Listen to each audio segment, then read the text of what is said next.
Hi guys, I'm Lawrence. Today I'm going to show you how to use the ladder safely.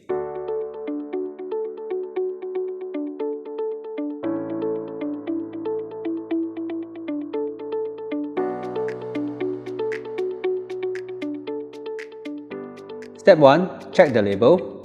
The label should indicate the safe working load of the ladder. If there is a QR code, you can scan to check if there are any instructions videos or manual that you may refer to. Step 2. Visual check on the ladder. Check if there are any dents on the ladder.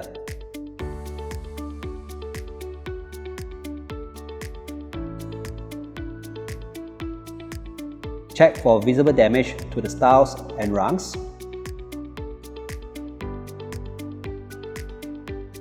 Does the rubber feet have threads or is it worn out after many months of using? Are there any alteration or addition to the ladder? For example, plates blocking the last 3 steps of the ladder to prevent people stepping. This ladder cannot be used because the ladder has been modified and more holes were created for the plates. As such, it becomes unsafe to use. Is the spreader able to lock or is it damaged and unable to secure the ladder properly? Step 3. Check tactile. Can you feel any irregular movement of the ladder such as twisting stiles or loose rungs? Step 4. Catches. Are the catches working properly? Are they able to lock? Now that we have checked the ladder is safe to use, I will demonstrate to you how to use the ladder. Please take note of the safety precautions to prevent any accidents from happening.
Thank you for watching. See you next time.